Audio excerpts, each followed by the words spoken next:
Have you ever wondered why you lived a whole life before you turned 3 years old? You opened your eyes for the first time, heard your mother's voice, took your first step, and said your first word. You sincerely enjoyed this world, actively explored it, and you remember absolutely nothing about it. Not a single moment, not a single detail. The first chapter of your life is completely erased. Most people think that a baby's brain is simply too weak to store long-term memories. But modern science proves the exact opposite. An infant's brain is an ideal voice recorder. In fact, when you were a child, you were recording everything. Your memories were right there. But then, for some reason, your own brain decided to destroy all evidence of your past. Where do these files go? And why do we become total strangers to our own past in the scientific world? This strange phenomenon is called infantile or childhood amnesia. Try a simple mental experiment. Attempt to recall your very first birthday party or a stroll in a stroller. Instead of a clear image, you will hit a blank wall or just stories told by your parents. Because of this, it feels as if we didn't even exist at all before the age of 3. However, babies do not live in a fog.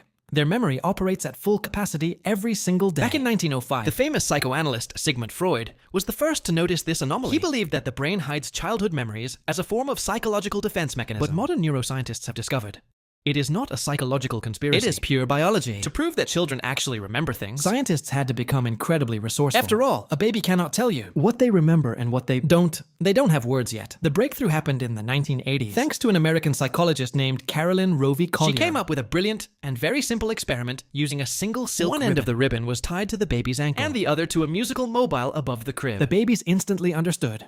When I move my leg, the toys above start spinning and jingling.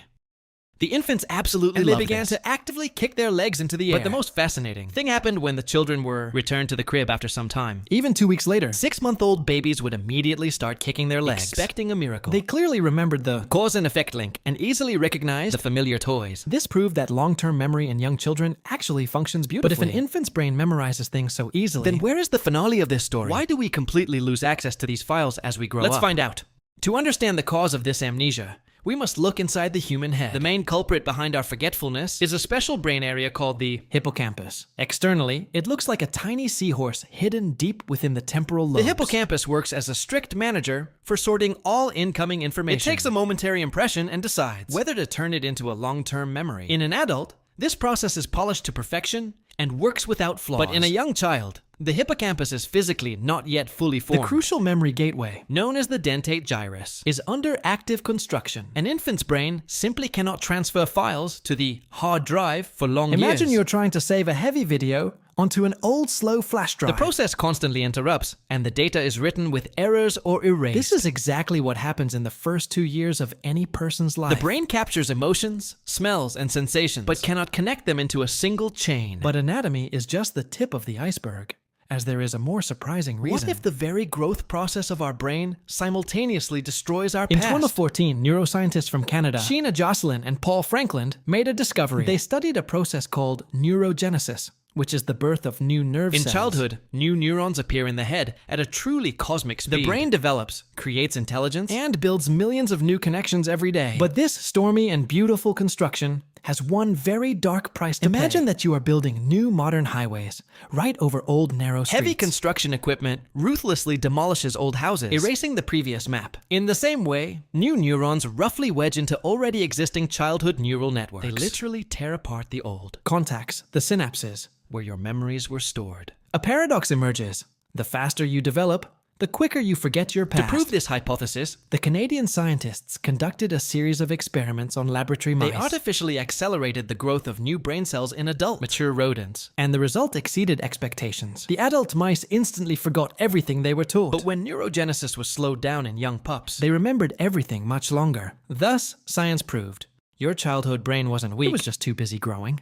But to remember your own life, biology alone is not enough. This is where pure psychology and the concept of autobiographical memory come into play. To remember an event, you must clearly realize that you are the main character of this story. But does an infant understand that they exist as a separate individual in this world? Psychologists Mark Howe and Mary Courage proved that before the age of 1.5, children have no sense of self. To confirm this, scientists have been using the famous mirror test for many years. During a playful game, a child's nose is subtly marked with bright red paint. After that, the toddler is placed right in front of a large mirror, and their reaction is observed. Children under 15 months look at the reflection simply as another friendly child. They try to touch the glass or peek behind it, but they don't understand who is in front of them. But closer to 2 years of age, a true mental explosion occurs in the child's mind. The toddler looks into the mirror, freezes, and suddenly realizes, Wait, this red nose is mine. They surprisingly reach their hand out to their own face, rather than to the cold glass. It is at this exact moment that your full human self is born deep within your consciousness. The results of Chi-Wang's study surprised the entire scientific world. For people who grew up in Western countries, the earliest childhood memories begin at around 3.5 years old. In these cultures, parents frequently discuss their children's personal successes, thoughts, and emotions. From early childhood, kids are taught to be the main character of their own little daily stories. But the real record for the longest memory was set by the indigenous Maori people of New Zealand. Many Maori managed to clearly remember themselves at the tender age of just 2.5. The secret turned out to be simple. Maori culture is deeply woven with traditions of detailed storytelling. Parents spend hours discussing family history, past events, and ancestors with their toddlers. This intensive language training forces the hippocampus to develop and anchor data much earlier in life. However, in some East Asian countries, the situation turned out to be completely the opposite.